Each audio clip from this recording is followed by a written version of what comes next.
Pada pagi hari ini insyaallah kita akan bersama-sama mempelajari sebuah surat yang ana yakin bahwasanya semua yang hadir dari yang paling kecil sampai yang paling sepuh hafal ya suratnya, yaitu surat Al-Falaq. Dan bahkan insyaallah ya, sebagian besar dari kita atau bahkan semuanya di sini tidak berlalu hari kecuali dia membaca surat ini. Mungkin di dalam sholatnya, jarang di antara kita ketika sholat subuh atau sholat rawatib yang membaca Al-Baqarah atau Al-Imran atau ya surah-surah yang panjang. Paling yang dibaca An-Nas, Al-Falaq, ya apa? Al-Ikhlas, Al-Lahab, An-Nasr, atau dibaca ketika setelah sholat. Karena disunahkan setelah sholat 5 waktu membaca 3 surat, yaitu Al-Falaq, An-Nas dengan Al-Ikhlas. Dibaca juga ketika pagi dan juga petang. Ya, setelah sholat subuh seperti ini, setelah kita membaca Adhkarus Shalah, maka di sana ada Adhkarus Sabah, zikir yang dibaca oleh seorang muslim di pagi hari. Dan waktunya menurut pendapat yang lebih kuat adalah sampai terbitnya matahari.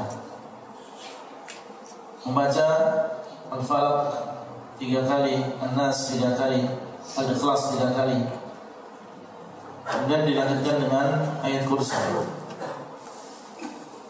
Ketika datang sore hari juga demikian, yaitu habis asar diakhiri dengan tenggelamnya matahari, maka juga disunahkan membaca 3 surat ini yang dikenal dengan Al-Mu'awwidhat 3 kali. Maka nak katakan insyaallah, kalau tidak semuanya, paling tidak sebagian besar yang hadir di sini tiap hari membaca surat Al-Falaq ini. Oleh karena itu pantas bagi seorang muslim yang setiap hari membaca surat Al-Falaq,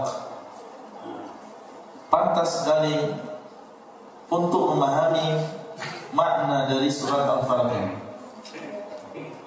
Apa sebenarnya isi dari surat Al-Falaq sehingga sedemikian hebatnya dibaca setiap hari oleh seorang muslim dan muslimah pagi dan juga sorenya. Setelah habis sholat juga demikian. Kenapa bukan surat An-Nasr atau ya surat-surat yang lain, tapi dipilih oleh Allah SWT 3 surat ini, diantaranya adalah surat Al-Falaq, dibaca setelah sholat, dibaca pagi dan juga sore. Maka insyaallah pada menit-menit yang akan datang sampai syuruk jam berapa? Setengah 6. Ya, setengah 6 tambah 15 menit. Berarti sampai jam 6 kurang 15 menit. Kita akan bersama-sama satu persatu mempelajari 5 ayat yang ada di dalam surat Al-Falaq. Kita berharap masuk di dalam sabda Nabi SAW, khairukum man ta'allama al-Qur'an wa 'allamahu. Sebaik-baik kalian adalah orang yang mau mempelajari Al-Qur'an dan mengajarkan Al-Qur'an. Ini yang mengatakan Nabi SAW. Beliau mengatakan khairukum, orang yang paling baik di antara kalian. Ada di antara kita orang yang kaya. Ada di antara kita seorang pejabat. Ada di antara kita seorang aparat. Ada di antara kita yang seorang bisnismen. Tapi Nabi SAW mengabarkan sebaik-baik kalian adalah orang yang mau mempelajari Al-Quran. Khairukum man ta'allama Al-Quran. Sebaik-baik kalian adalah yang mempelajari Al-Quran. Mempelajari Al-Quran yaitu mempelajari segala sesuatu yang berkaitan dengan Al-Quran. Antum menghafal termasuk di antara ta'allum Al-Quran. Menghadiri majelis tahsin Al-Quran ini termasuk mempelajari Al-Quran.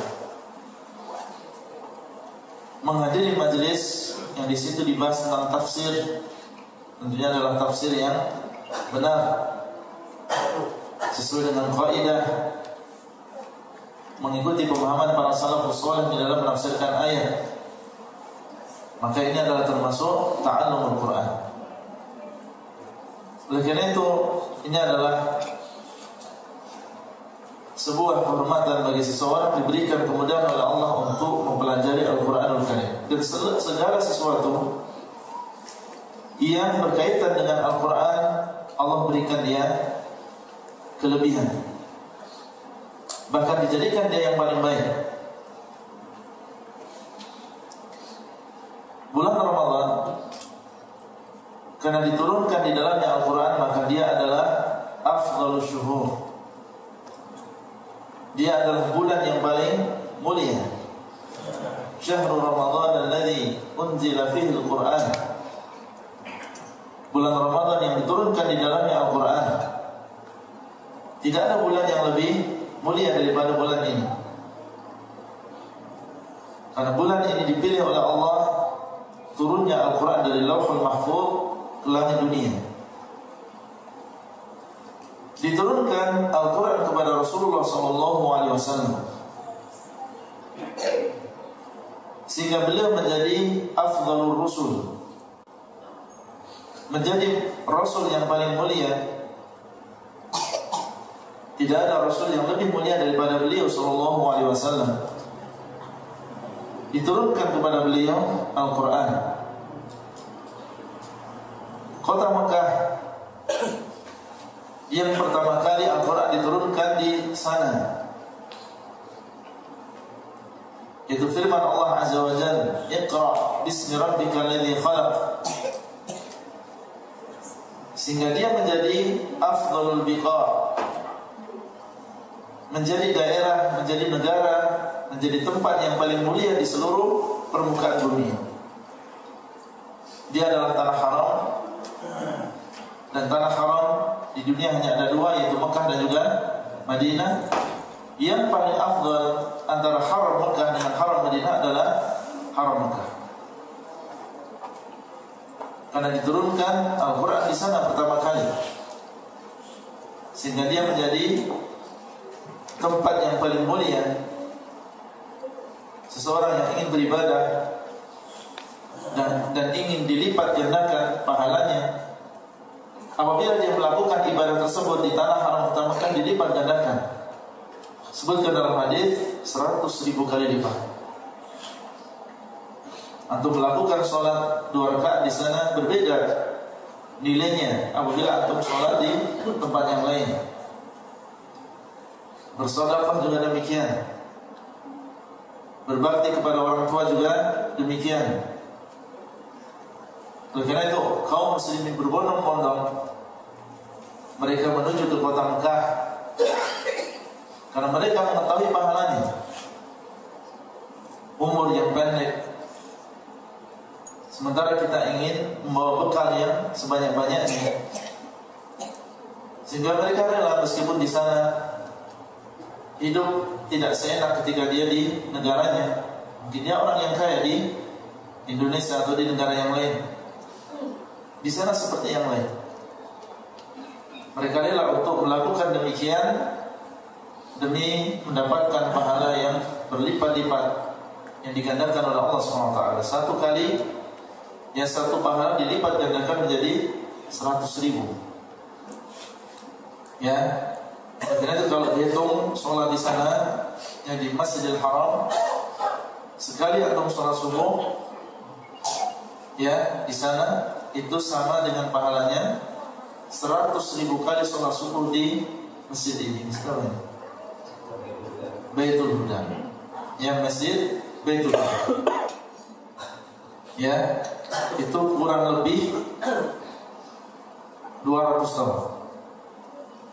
Ya, kurang lebih 200 tahun. Jadi antum sholat subuh di sini setiap hari selama 200 tahun itu baru bisa seimbang dengan sekali sholat subuh di mana? Di Masjidil Haram. Ya, maka bagi yang memiliki rezeki, hendaklah dia bersegera untuk bisa menuju ke sana, yang melakukan haji, melakukan umrah, dan menggunakan waktu sebaik-baiknya di sana untuk beribadah kepada Allah SWT. Intinya, seluruh perkara yang berkaitan dengan Al-Quran maka dia menjadi sesuatu yang paling afdal.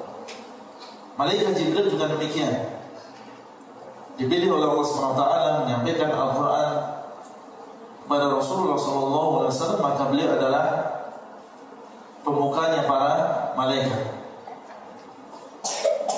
Dan oleh karena itu tidak mengherankan apabila orang yang mau mempelajari Al-Quran dan dia mau mengajarkan Al-Quran, dia adalah khairun nas, dia adalah sebaik-baik manusia.